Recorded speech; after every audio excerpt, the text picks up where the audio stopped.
Bonjour, je suis Julien Lezès, lecteur d'âme et lecteur akashique, praticien énergéticien depuis 30 ans, fondateur de l'Akasha Academy. Bienvenue sur mes discussions podcast. Profitez de ces connaissances et laissez-moi vos commentaires. Imagine ça, 4 profils de comportement humain qui influencent presque toutes nos interactions. Et ce n'est pas juste une théorie abstraite, c'est quelque chose qu'on peut appliquer dans la vie de tous les jours, que ce soit au travail, dans nos relations ou même au téléphone. 4 profils, ça m'intrigue déjà. Quels sont ces profils et comment ça fonctionne ? Alors, il y a le rouge, le bleu, le vert et le jaune. Chaque profil a des caractéristiques bien spécifiques, des motivations différentes et surtout une manière unique de communiquer. Ça sonne comme quelque chose qui pourrait vraiment changer la manière dont on interagit avec les autres. Parle-moi du rouge d'abord. Le rouge, c'est le compétiteur. C'est quelqu'un qui veut gagner, qui adore les défis et qui cherche des résultats rapides. Ce sont souvent des leaders dans leur domaine. Donc, si je comprends bien, avec un rouge, il faut être direct et aller droit au but. Exactement. Les rouges n'ont pas de temps à perdre avec des détours inutiles. Si tu es trop vague ou hésitant, tu risques de les perdre. Ce qu'ils veulent, c'est de l'efficacité et des résultats. Par exemple, si tu leur vends quelque chose, il faut poser un cadre clair dès le début et les amener rapidement à exprimer leurs besoins. Mais est-ce qu'ils ne peuvent pas être un peu intimidants avec leurs besoins de contrôle ? Oui, c'est vrai, ils peuvent être très directs. Mais si tu montres que tu es compétent et sûr de toi, ils te respecteront. En fait, ils apprécient les gens qui savent ce qu'ils font et qui peuvent leur apporter des solutions concrètes. Intéressant. Et le bleu alors ? Celui-là doit être complètement différent.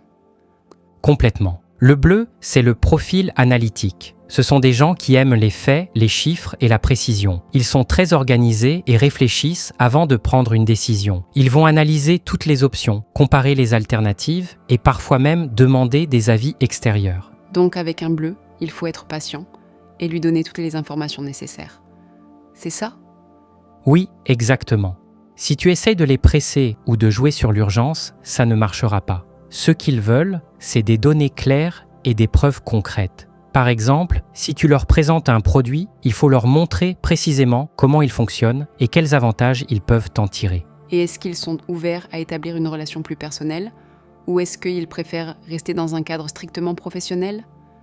Ils ne sont pas contre les relations personnelles, mais ce n'est pas leur priorité. Ce qu'ils recherchent avant tout, c'est un cadre de confiance et de respect mutuel. Si tu arrives à établir ça, ils seront beaucoup plus réceptifs à ce que tu as à dire. Je vois.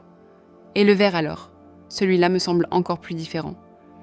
Oui, le vert est très particulier. Ce sont des personnes timides, sensibles et altruistes. Ils sont souvent en retrait et n'aiment pas sortir de leur zone de confort. Par exemple, passer un appel à un inconnu peut être une véritable épreuve pour eux. Donc avec un vert, il faut vraiment être dans l'écoute et la compréhension, non ? Tout à fait. Il faut être chaleureux, empathique et patient. Ils ont besoin de se sentir en sécurité et compris. Si tu es trop pressant ou que tu ne prends pas le temps de les écouter, tu risques de les perdre. Avec eux, c'est vraiment une question de créer une connexion émotionnelle et de les mettre à l'aise. Ça semble être un vrai défi, mais aussi une belle opportunité de montrer de l'empathie. Et enfin, le jaune. Celui-là doit être amusant, non ?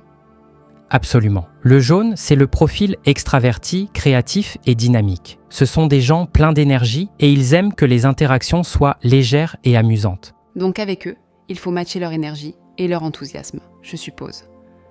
Oui, mais il faut aussi savoir doser. Il est important d'être dynamique et enthousiaste au début pour établir une connexion. Mais il ne faut pas rester dans cet état d'excitation tout au long de la conversation. Par exemple, si tu abordes un sujet plus sérieux ou sensible, il faut ajuster ton ton de voix pour montrer que tu prends la situation au sérieux. C'est une nuance intéressante. Il faut donc être capable de s'adapter rapidement à leurs besoins émotionnels. Exactement. Et avec un jaune, l'écoute active est essentielle. Reprendre leurs mots et expressions peut vraiment aider à créer un lien. Mais encore une fois, il faut éviter d'être trop enjoué tout le temps, sinon tu risques de paraître insensible à leurs préoccupations. Ok, cool. Ces profils montrent vraiment à quel point il est important d'adapter notre communication en fonction de la personnalité de l'autre.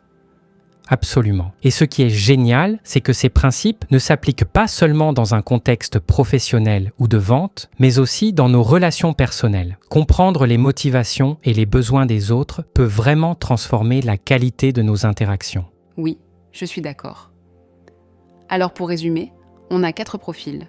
Le rouge qui est compétitif et axé sur les résultats. Le bleu qui est analytique et structuré. Le vert qui est timide et sensible. Et le jaune qui est extraverti et dynamique. Et pour chacun, il y a une manière spécifique de communiquer. Eh bien oui, et si on arrive à maîtriser ça, on peut vraiment améliorer la manière dont on interagit avec les autres. C'est une belle leçon. Merci de m'avoir partagé ça aujourd'hui. Avec plaisir, à bientôt. À bientôt. Si ce genre de sujet vous intéresse, je vous invite à rejoindre ma communauté privée, Le Refuge. Elle est totalement gratuite. Vous avez le lien dans la description.